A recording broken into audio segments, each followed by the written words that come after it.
Welcome to Turn Writing Fear Around podcast. Simple methods to overcome fear and start writing again. I'm Elise Hittinger, and I'm the host for your journey to courage.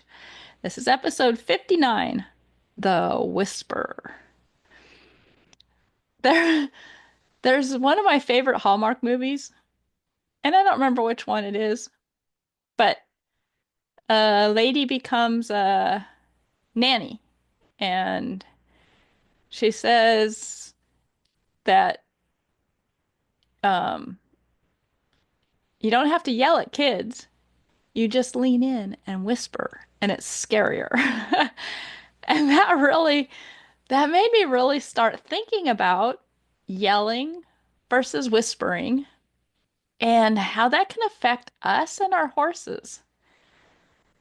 And I realized that so many times what our horses are doing is yelling at us because we didn't hear their whisper. They're whispering all the time, and we don't notice it, or we don't connect with it, or we don't recognize it. It can be the slight movement of an ear or the blink of an eye. Or one of the things that I've seen so much is when somebody goes to walk by a horse, like on their left side or their right side, and their horse will turn their head to kind of block them. I would say 99% of the time, the person doesn't even recognize that that horse is whispering to them, "Hey, I'm not comfortable with you walking down that side," or "I want to keep you in my other eye," or whatever it is.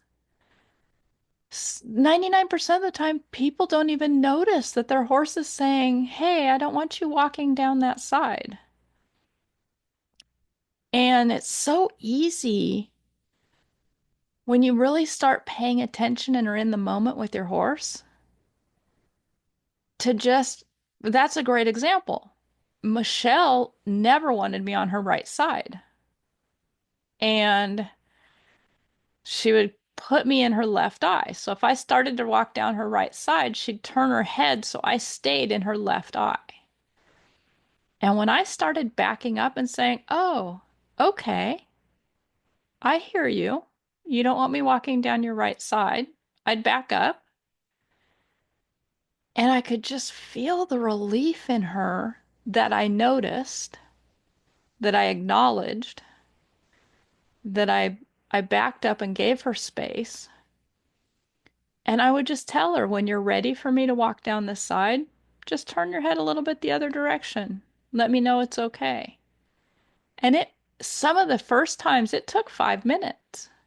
And then she'd kind of just sigh and relax, and she'd turn her head a little bit the other way, and I'd walk down the right side. But I wouldn't even go very far. I'd just walk down and rub her shoulder and come back.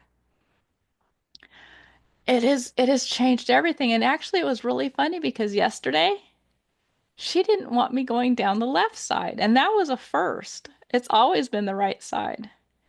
And so I stopped and I backed up and I said, "Is there something bothering you? You want to show me?" And she swung her head around, and I went and looked, and Binky had bit her on the hip. And she, I think, just wanted me to pay attention. And so I backed up and said, "Oh, would you like something on it?" And she kind of swung her butt towards me a little bit. So I just went and got the stuff I have and I put it on it. But so much of that I would have never noticed if I just walked past the head or pushed the head out of my way. Uh, just our horses are whispering to us all the time. And we have to be quiet and still to hear their whispers. We can't hear the whispers if we're yelling in our own head. So I'd like to encourage you. Next time you're out with your horse, listen to them whispering. See what you find out. The next thing is your horse hearing you whisper? And this was huge for me too. It's going to make me emotional, but I really did things bigger than I needed to do things. And when I started just practicing whispering to the horses, oh my gosh, they're so much more receptive. Like, great examples, I trim my own horse's feet and I trim them at Liberty. Well, when I go to pick up a foot, I now just touch their leg and they pick up the foot. Whereas I used to be pinching their ergos or grabbing their ankle or pinching their tendons, or I used to be telling them pick up their leg instead of just saying, "Hey, I'd like you to pick up your leg," and whispering that to them. And since I've started whispering, oh my gosh, I mean, they hang out with me longer while I'm trimming their feet. They're they will even show me what foot they want next. If I'm standing there, they'll pick up a foot that I wasn't going to do next, and I'll go do that foot. The whispering conversation has taken our relationship to a whole new level. And I really want you to think about the power that's in a whisper. It's not force, it's not yelling, it's not telling. There is so much power in a whisper. And I don't have kids, but I can tell you my mom, she whispered to us a lot. In fact, I don't ever remember her raising a voice. She always whispered. And we weren't even allowed, lived in a tiny house. We weren't even allowed to holler for somebody in another room. We had to get up and go and just have a conversation. We couldn't say, "Hey, come down here. Hey, what's up?" You had to you had to just be quiet, be calm, and whisper. And it really has changed so many things for me. I'd love to have you share with me if whispering helps you at all. Again, I'm just going to throw this out there. Hypnotherapy sessions have changed everything for me.